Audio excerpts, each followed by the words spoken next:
La TVT au cœur de l'information.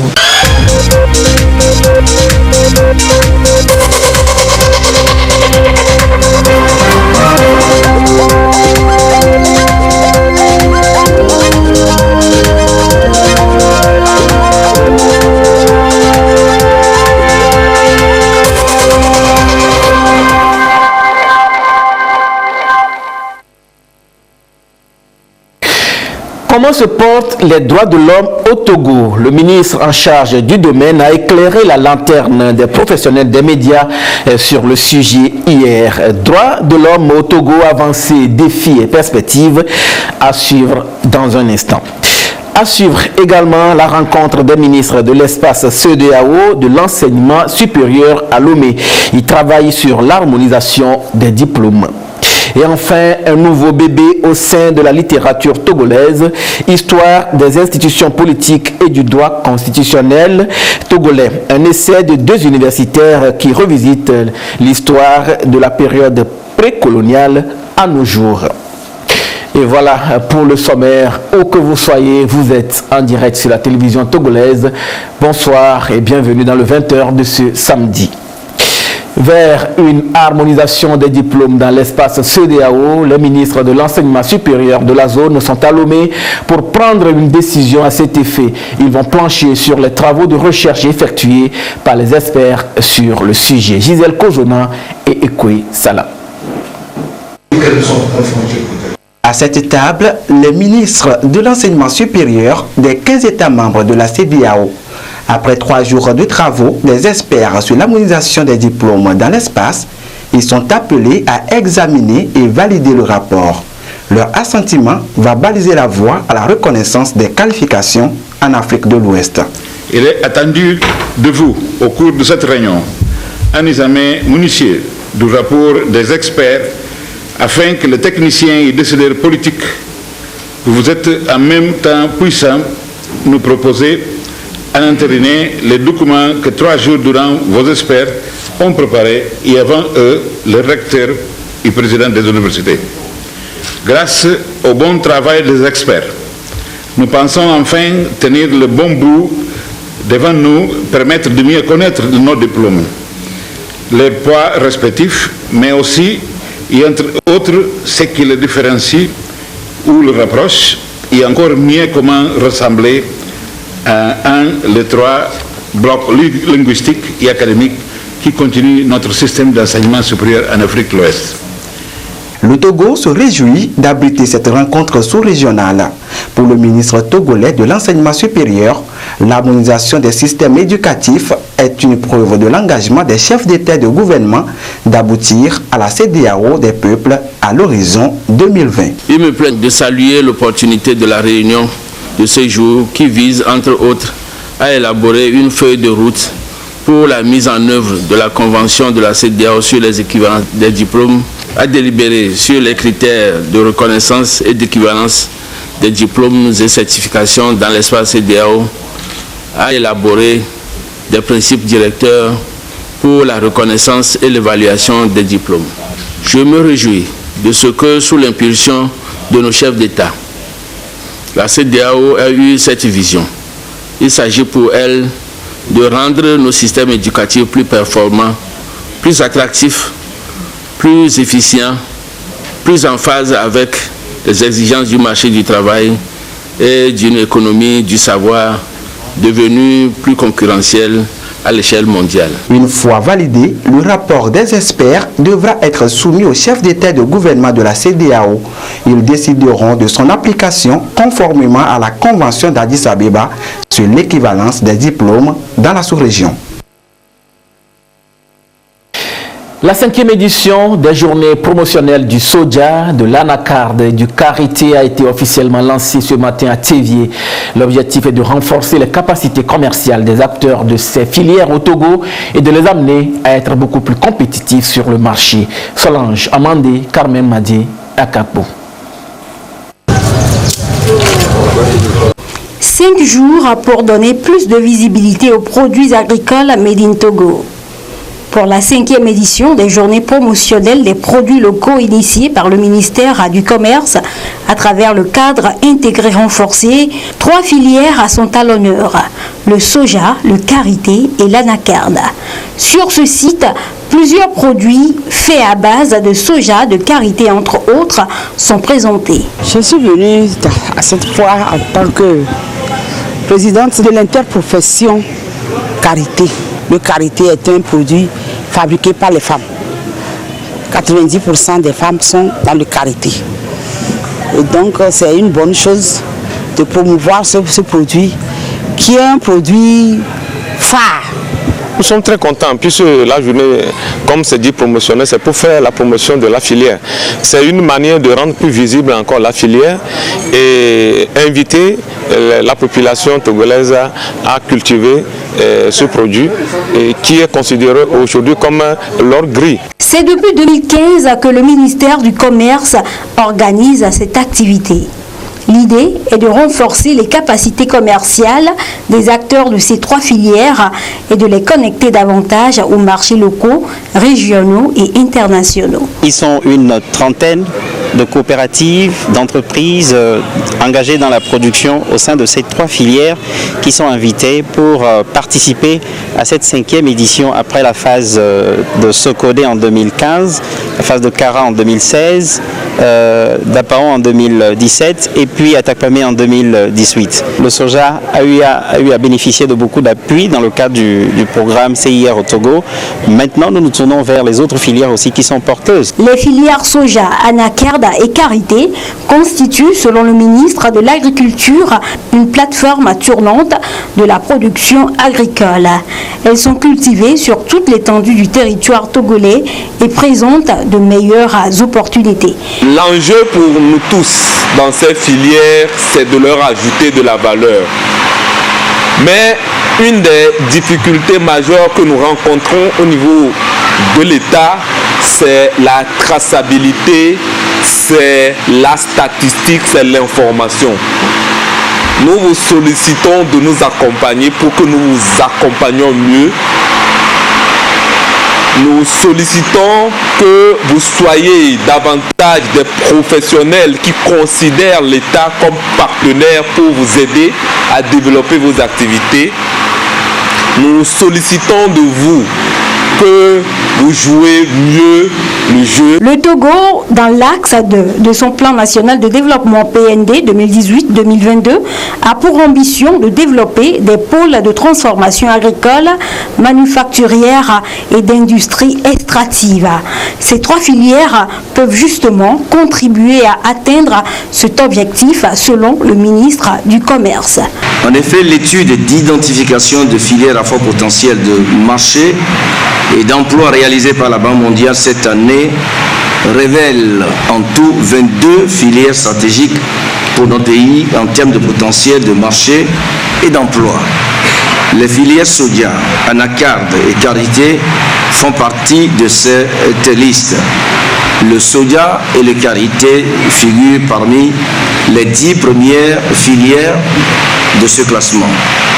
C'est dire donc toute l'importance des choix stratégiques du cadre intégré renforcé dans l'accompagnement des acteurs des dites filières au Togo pour une réduction bien entendu de la pauvreté, création massive d'emplois pour les jeunes et une meilleure contribution de ces chaînes de valeur à la croissance économique de notre pays. Un lot de matériel est octroyé à 30 coopératives et associations de producteurs et productrices venus des 5 régions du pays. De quoi les encourager dans la promotion de ces filières. Le Togo met les bouchées doubles pour la préservation de la faune et de la flore afin de maintenir l'équilibre climatique. Et depuis quelques jours, le ministre en charge de l'environnement est à l'intérieur du pays où il rencontre les acteurs de la filière bois, l'étape de la région centrale et des savanes avec Désiré Aloy et Tchazine Nabaga. L'un des sujets phares au centre de ces assises, l'importation de bois d'œuvre au Togo. Depuis quelque temps, des rumeurs persistantes font état du fait que le ministre aurait interdit aux opérateurs économiques œuvrant dans la filière bois d'importer ce matériau, bloquant du coup les activités dans le secteur. Faux et archi-faux, rétorque le ministre qui a tenu à lever l'équivoque. Les opérateurs ont compris aujourd'hui que par rapport au fait que le Togo n'est pas un pays forestier, nous avons tous le devoir de pouvoir préserver nos écosystèmes forestiers en faisant en sorte que les opérateurs économiques puissent assurer l'approvisionnement du marché en bois d'œuvre à partir du Ghana, par exemple. Ils ont compris la nécessité de s'engager dans cette voie et le ministère est aujourd'hui prêt à accompagner tous ces acteurs vers un meilleur approvisionnement du marché de la région des Savanes en bois d'œuvre. Cet engagement ferme est assorti d'une seule et unique condition, travailler dans la légalité. Cela implique de faire des démarches administratives auprès des services techniques du département, a expliqué le ministre. Le Togo a pris des engagements, notamment l'initiative AFR 100 qui ambitionne de restaurer 100 millions d'hectares de sols dégradés d'ici à l'horizon 2030 en Afrique. Le ministre en charge de l'environnement, du développement durable et de la protection de la nature, David Oladokun, au contact des opérateurs économiques de la filière bois de la région centrale et autres acteurs œuvrant dans la protection de l'environnement pour ensemble échanger, opérer une dynamique allant dans la gestion durable de l'environnement. Entre autres points saillants de la rencontre, l'importation du bois d'œuvre au Togo. Nos compatriotes qui opèrent dans la filière bois ont droit à l'information par rapport aux engagements que le Togo a pris sur le plan international relativement à la convention CITES qui protège les espèces de faune et de flore menacées d'extinction, relativement à l'initiative AFR 100 qui exige que le Togo d'ici 2030 puisse restaurer 1 400 000 hectares de terre. Le ministère de l'Environnement, du développement durable, de la protection de la nature s'engage désormais dans ce que nous appelons les chaînes d'approvisionnement légales et durables. Le Togo intensifie les efforts pour accroître son couvert végétal, aujourd'hui estimé à 24,24% à 30% à l'horizon 2050. Toutes les contributions sont attendues, notamment l'initiative des forêts communautaires ou individuelles. Face à la presse hier, le ministre en charge des droits de l'homme, le ministre Trémois, a fait le point sur la situation des droits de l'homme au Togo, notamment les avancées, les défis et les perspectives dans ce sujet de Edwige Atapa-Bassabi et de Yatar Atem. Les professionnels des médias, les organisations de la société civile et les organisations de défense des droits de l'homme face au ministre des droits de l'homme et des relations avec les institutions de la République. Ils échangent sur la problématique des droits de l'homme au Togo, les acquis, les défis et les perspectives. Les grandes réformes qui ont eu lieu le 8 mai dernier à l'Assemblée nationale, qui ont un volet politique, c'est vrai, mais qui ont aussi un fort volet renforcement des droits de l'homme qui est passé presque inaperçu dans le débat parce que tout le monde a focalisé sur la limitation de mandat et les autres sujets, mais ils n'ont pas vu tout le renforcement qui a été fait des institutions des droits de l'homme en matière de droits de l'homme. Renforcement, les possibilités de saisir la Cour constitutionnelle qui ont été faites, la constitutionnalisation par exemple de l'abolition de la peine de mort, le renforcement d'un certain nombre d'institutions financières en matière de lutte contre la corruption pour renforcer les droits sociaux, économiques et culturels. Et donc toutes ces dimensions qui sont rentrées dans la Constitution, nous avons souhaité le rappeler. Nous avons présenté le 3e rapport périodique du Togo. Un certain nombre d'observations ont été faites au gouvernement qui en a pris acte et qui a commencé à les mettre en œuvre. En interne, avec les organisations des droits de l'homme, nous avons également pris un certain nombre de chantiers qui nous semblaient prioritaires. La question de l'amélioration du cadre, la question des mutilations génitales féminines, la question du renforcement des femmes, des jeunes, et surtout la question d'un statut de défenseur des droits de l'homme dans notre pays sur lequel un avant-projet avait été soumis par les organisations des droits de l'homme, sur lequel le gouvernement a commencé une première réflexion et un dialogue va s'ouvrir autour de ce test qui va nous permettre donc d'avancer et nous espérons pouvoir le soumettre à une adoption prochaine du gouvernement puis de l'Assemblée nationale. Et pour l'amélioration et l'enracinement des droits de l'homme au Togo, nombreuses réformes ont été entreprises ces dernières années dans le domaine. En outre, l'adoption du nouveau code de l'organisation judiciaire, le l'opérationnalisation du mécanisme national de prévention de la torture, la formation des forces de défense et de sécurité sur les droits de l'homme, la grâce présidentielle accordée à 454 détenus de droit commun. La réussite de ces réformes passe par la collaboration de tous les acteurs. Nous avons toujours eu dans notre pays deux grands problèmes avec les organisations des droits de l'homme. La professionnalisation et la dépolitisation. Et sur ces questions, le gouvernement est disposé à les accompagner. Je pense qu'un certain nombre de partenaires qui sont également installés au Togo, comme le projet Prosema avec lequel nous travaillons, les organisations doivent s'organiser. Et l'un des modèles aujourd'hui dans notre pays qui fonctionne très bien, c'est celui des médias. De voir comment le monde média peut se structurer, s'organiser, d'avoir un tribunal des pairs pour régler les problèmes en interne avant qu'ils n'aillent plus loin, trouver les solutions en interne et puis avoir un élément de reconnaissance comme la carte de presse, comme un certain nombre de choses. Il me semble que si les journalistes ont réussi sur ce terrain, les organisations de défense des droits de l'homme peuvent également réussir sur le même terrain en empruntant le modèle des médias. À cette conférence, une convention a été signée avec des médias. Ceux-ci vont diffuser du 15 décembre 2019 au 15 février 2020 des messages sur les droits de l'homme, la paix, la réconciliation et l'amour de la patrie. Les organisations de la société civile veulent œuvrer en synergie pour mieux relever les défis liés au développement communautaire. L'enjeu est de taille et les acteurs du domaine comptent y arriver. Depuis hier, ils passent à l'évaluation de leurs différentes actions et partagent les acquis des 5 symposiums qui ont eu lieu dans les régions du Togo. Dodo Hari.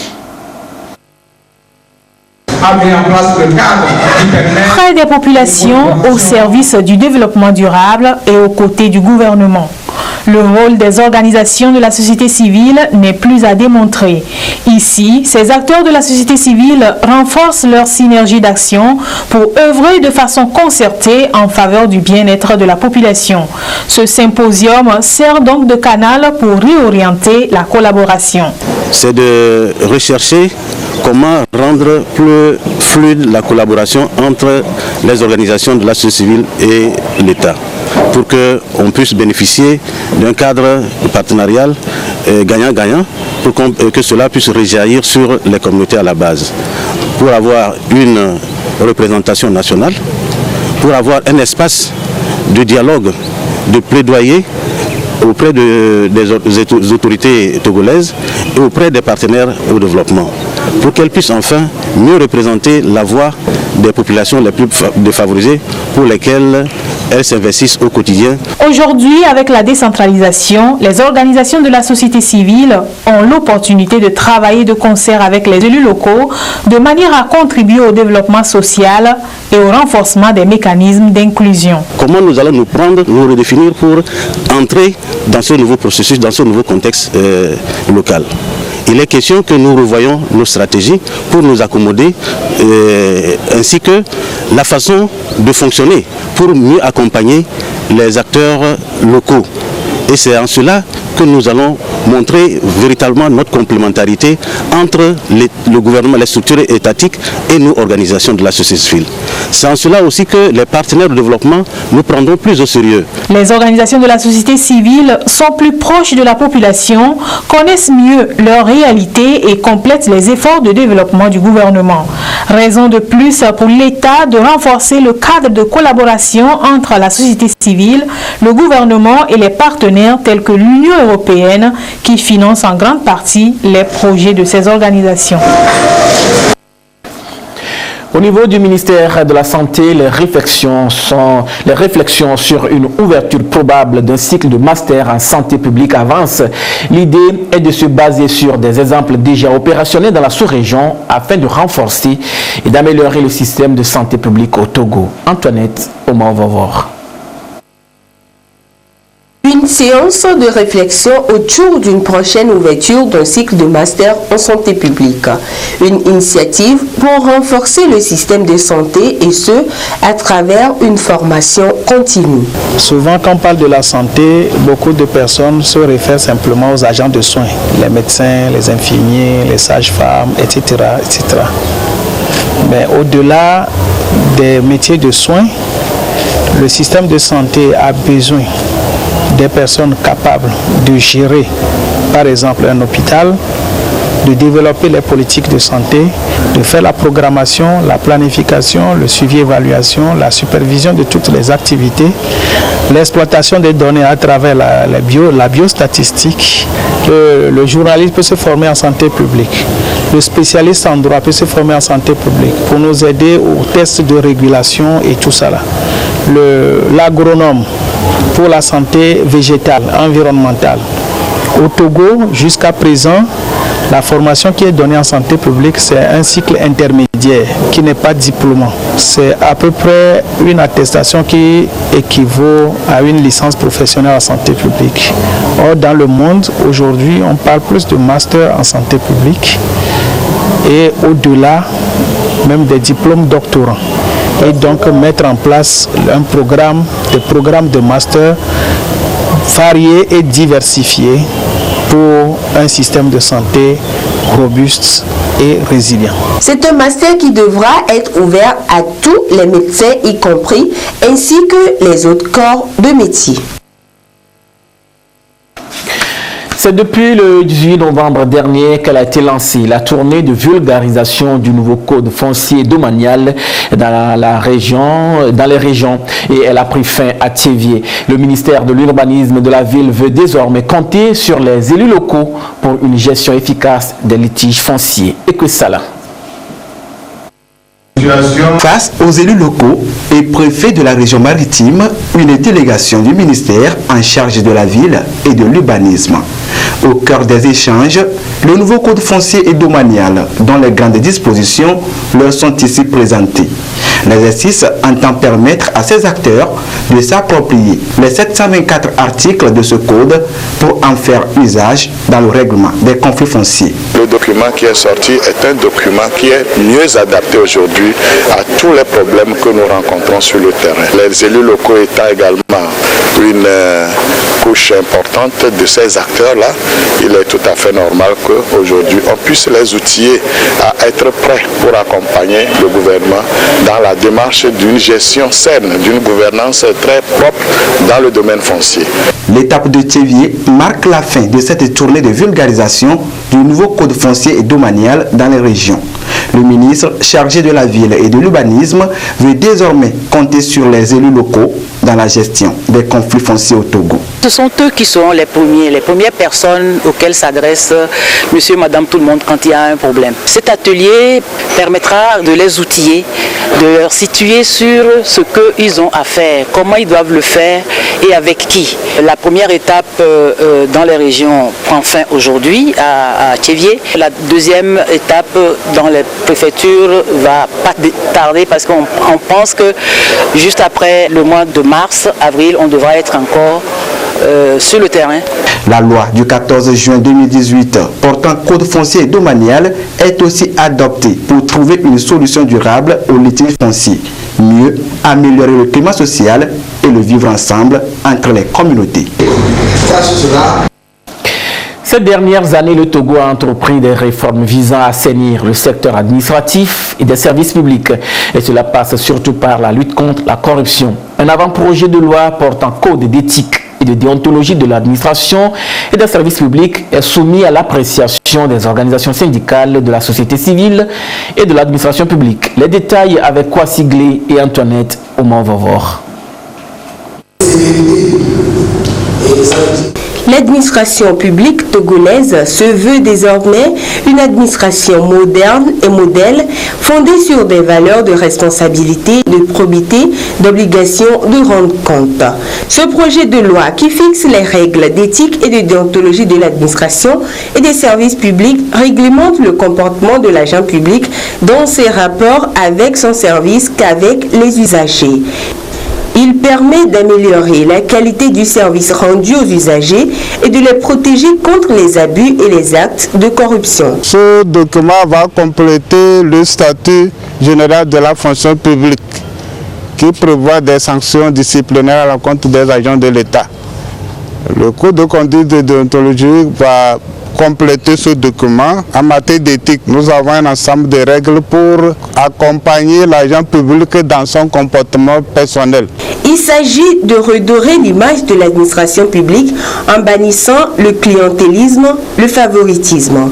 Des valeurs et principes de l'administration et des services publics le recommandent. Lorsque nous faisons la promotion de ces outils juridiques permettent non seulement d'assainir l'administration publique de ses comportements déviants, mais aussi d'assurer des services, des prestations de qualité aux usagers clients à temps et en toute célérité. Une fois que le test est adopté, il faudrait vulgariser le contenu du test et aller vers la sensibilisation des agents publics, leur permettre de prendre connaissance davantage des règles de déontologie et d'éthique prévues dans le test et prendre conscience également qu'en cas de manquement ou de violation de ces obligations, ils seront exposés à des sanctions. Le projet de loi portant code d'éthique et de déontologie qui a réuni les différents acteurs de l'administration publique comporte 48 articles répartis en 5 chapitres. Dernier jeudi chose de l'année 2019, les jeunes entrepreneurs ont été entretenus sur la meilleure manière de faire le bilan des activités à la fin de chaque année. Les responsables du Fonds d'appui aux initiatives économiques des jeunes FAEJ ont donné aux opérateurs économiques les outils nécessaires pour y parvenir. Sandra Ziakbech. L'année 2019 tire à sa fin et tout bon entrepreneur a obligation de faire un bilan.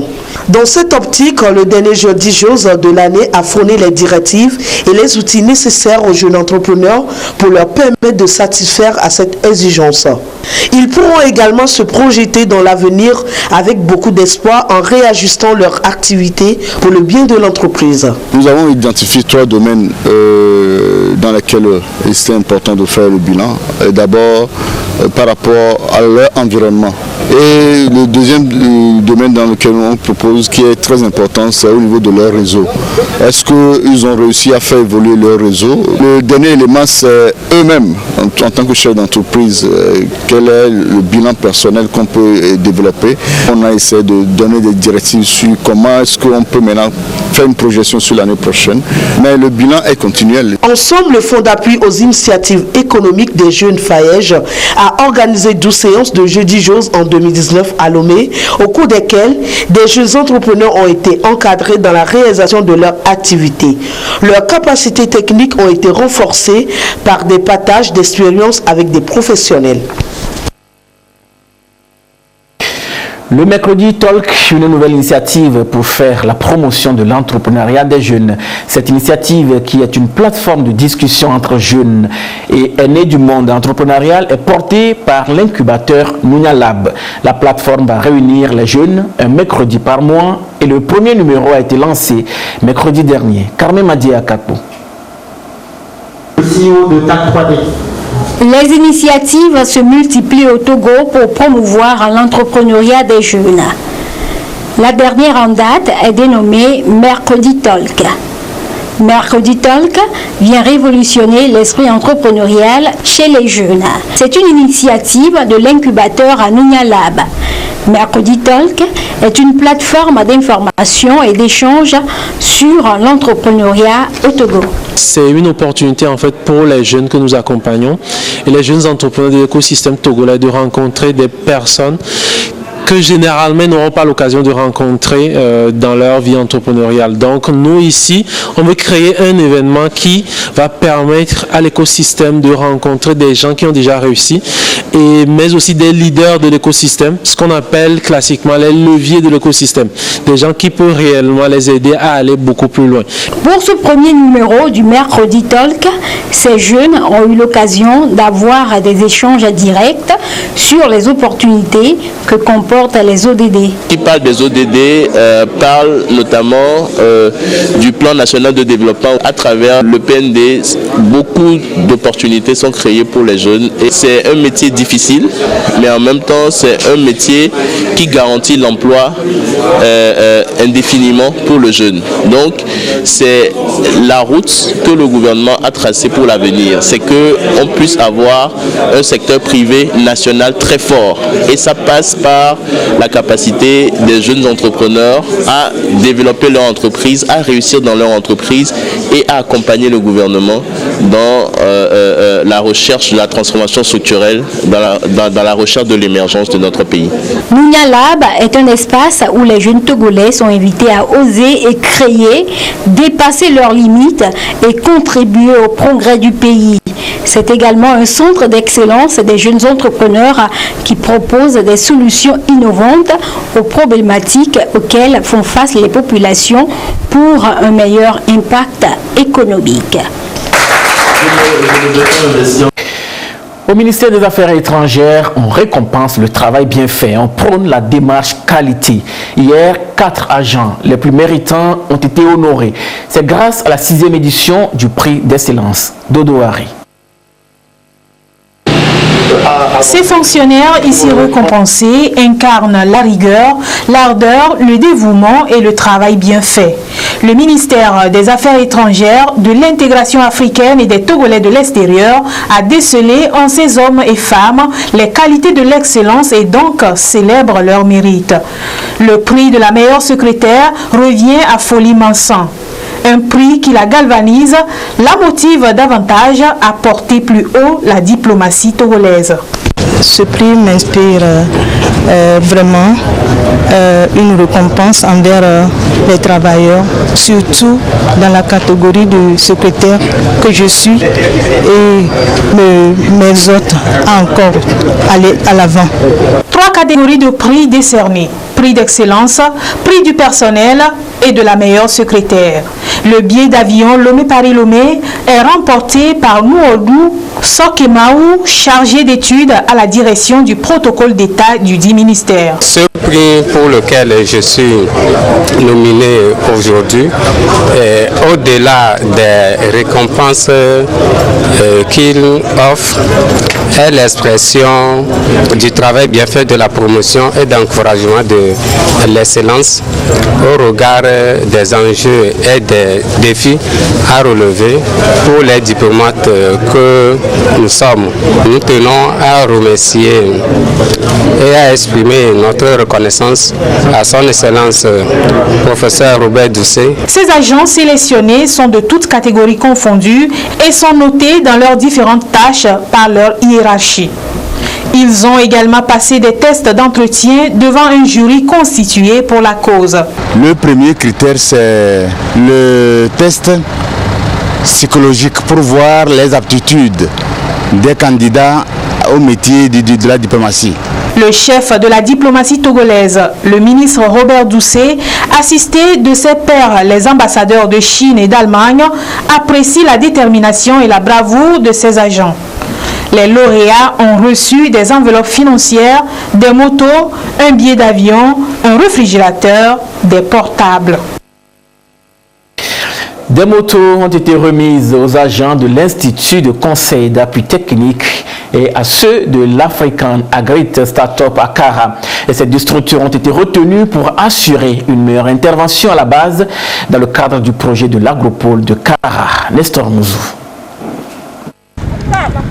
Ce sont 23 motos qui ont été octroyées à Kara aux agents de l'Institut de conseil et d'appui technique et de l'African Agri Startup, l'ICAT et 2AS, 2 structures qui vont travailler dans les comptes de l'Agence de promotion et de développement des agropoles au Togo, APODAT, et de la Fondation Siamoul en ce qui concerne les interventions à la base dans la concrétisation de l'agropole pilote du bassin de la rivière Kara. La cérémonie de remise du matériel roulant a été couplée d'une formation animée par la Fondation Siamoul pour renforcer les capacités d'un noyau des organisations paysannes afin que ce noyau forme aussi d'autres producteurs pour qu'ils deviennent des entrepreneurs agricoles. Nous venons de procéder à la remise d'une vingtaine de motos et de kits de matériel agricole au nom du chef de l'État pour aller dans des coins-recoins du terrain, tirer le maximum d'informations. La Fondation Semaül s'occupe de nos organisations paysannes. La Fondation a pour objectif de les former et les hisser à des niveaux qu'ils deviennent des entrepreneurs en agriculture. Nous aurons une formation de 2 jours pour l'introduction aux méthodes de collecte des données. Ensuite, ils auront un travail de 4 jours dans la collecte des données dans les 11 sites des agropoles de Kara. Et nous reviendrons ici pour l'analyse des données et ces analyses vont nous permettre non seulement de préparer les campagnes agricoles face à la demande des privés, mais aussi d'identifier les besoins en formation pour la conduite des activités futures. L'Agence de promotion et de développement des agropoles au Togo a désormais un bureau à Kara. Ce bureau a été inauguré au lendemain de la cérémonie de remise de motos aux agents de l'ICAT et de l'African Agri Startup et de l'ouverture de la formation des formateurs sur l'entrepreneuriat agricole. Dans ce bureau sont disponibles les informations relatives aux agropoles en général et au projet de transformation agroalimentaire de l'agropole de Kara. Ce bureau est aussi appelé à collaborer avec tous les acteurs locaux pour dynamiser les activités du projet. Le mouvement des femmes du parti UNIR section Bassar a organisé à Bassar une manifestation au cours de laquelle les femmes UNIR Bassar appellent le président de leur formation politique Faure Sozina Nyansingbe à être leur candidat pour la présidentielle du 22 février prochain. Nestor Mouzou.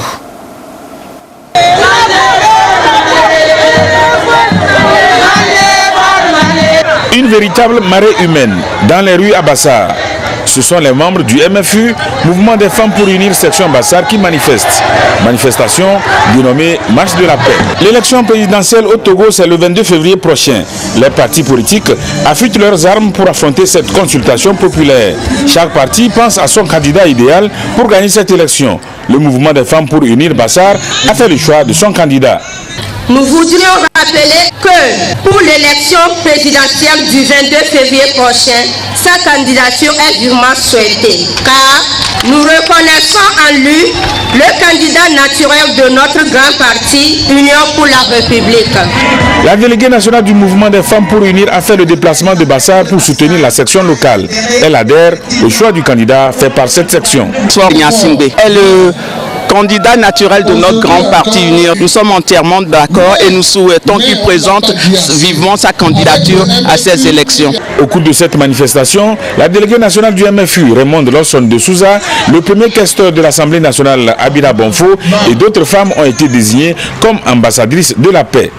Le président national du MSU, Mouvement des Sages pour Unir, a remercié les femmes pour l'organisation de cette manifestation dédiée à la paix. Le professeur Charles Kondi Agba s'est dit aussi satisfait du choix qu'elles ont fait. C'est la paix que nous avons célébrée. De la tristesse dans les yeux ce samedi à Tablibo, le dernier vétéran de la Deuxième Guerre mondiale n'est plus. Sabo Kokouloui, qui a combattu aux côtés de l'armée française en 1943, a tiré sa révérence. Un hommage militaire franco-togolais lui a été rendu. Il est décédé à l'âge de 102 ans. Robert Potogbe, Yata Aratem.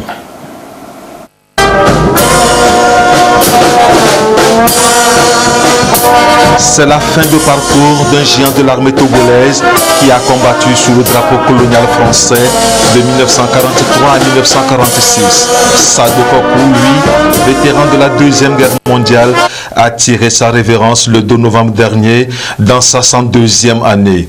Devant sa dépouille mortelle, ses frères d'armes à leur tête, le chef d'état-major général adjoint et l'attaché de défense de l'ambassade française au Togo pour saluer la mémoire d'un valeureux militaire qui incarne la bravoure et la soumission de l'armée togolaise.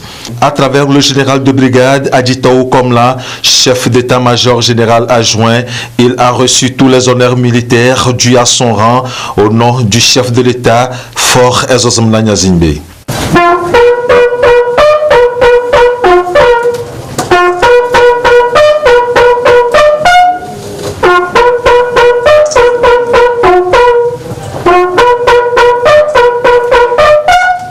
Sabo Kokouloui, au nom du président de la République, grand maître des ordres nationaux, nous vous faisons à titre posthume officier de l'ordre du Mono.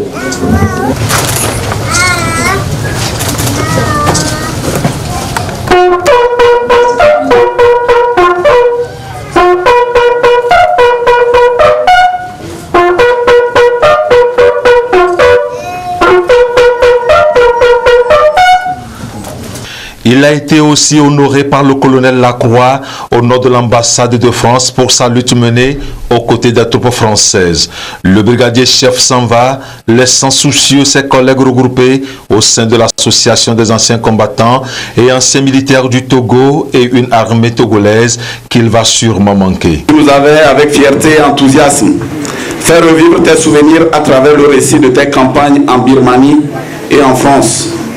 Nous étions tous impressionnés en te découvrant d'abord par ta personnalité, mais surtout par tes états de service hors du commun que l'on voyait en regardant les décorations épinglées sur ta chemise. Au-delà de ces citations que tu as reçues, l'énergie, la motivation et le courage que tu as montré tout au long de ces années font entrer ton exemple dans le cœur des Togolais et singulièrement dans celui de nos militaires. Tu as fait le choix de lier ton destin à celui de ton pays et il t'en est fortement reconnaissant. Ton départ brutal nous laisse un réel sentiment de solitude et de désarroi. Très persévérant, dynamique et passionné par le métier des armes, depuis sa tendre enfance, il est très tôt remarqué et ce qui lui a valu certaines formations tactiques au sein de cette armée coloniale. Toujours fidèle et dévoué, qualité indispensable à un bon militaire, il est cité à l'ordre de l'armée pour avoir assuré avec assurance la protection d'un convoi automobile en mettant en fuite un groupe de cavaliers ennemis grâce à son énergie et à son sang-froid. Feu Sadibou Kakou, lui, laisse derrière lui une veuve, 13 fils, 60 petits-fils et 46 arrière-petits-fils, tous dans le désarroi. Nous, ces petits-enfants dont je me fais le porte-parole à cet instant, avons toujours eu une grande admiration pour notre papy. Pour cet homme qui s'est battu pour que le monde ait la paix. Nous te pleurons, grand-père, beaucoup plus à l'intérieur qu'à l'extérieur. Sous la patame dressée pour la circonstance, une absoute a été dite pour le repos de l'âme du disparu. Le célébrant a salué la mémoire d'un militaire humble et soumis de sa paroisse. Il a convié l'assistance à rester éveillé. C'est ici que reposera désormais Sadoli. En août 2004, il fut médaillé de la Légion d'honneur de l'armée française par le président Jacques Chirac. En septembre 2019, le gouvernement togolais, par le biais de l'état-major des armées, était à son chevet. Débarqué à Toulon en 1943, il a combattu en France et en Birmanie. Œuvre de tant de jours en un jour effacé et que son âme repose en paix. La littérature togolaise s'est encore enrichie d'un nouvel ouvrage, Histoire des institutions politiques et du droit constitutionnel togolais. Un essai de deux professeurs, Palouki Massima et Wensa Yagla, de Vénérée Mémoire. Nous reviendrons sur ce sujet dans nos prochaines éditions. Voilà, ce sera tout pour aujourd'hui. Merci de nous avoir suivis. Restez avec nous sur la TVT, la première. Gardez toujours le sourire, quoi qu'il arrive.